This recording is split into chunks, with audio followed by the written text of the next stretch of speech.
اللهم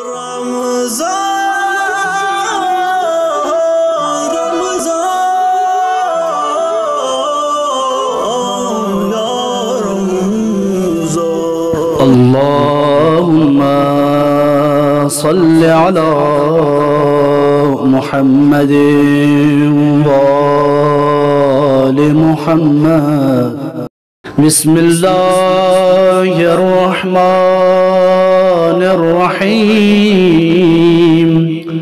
اللهم افتح لي فيه أبواب الجنان وأغلق عني فيه أبواب النيران ووفقني فيه لتلاوة القرآن يا منزل السكينة في قلوب المؤمنين.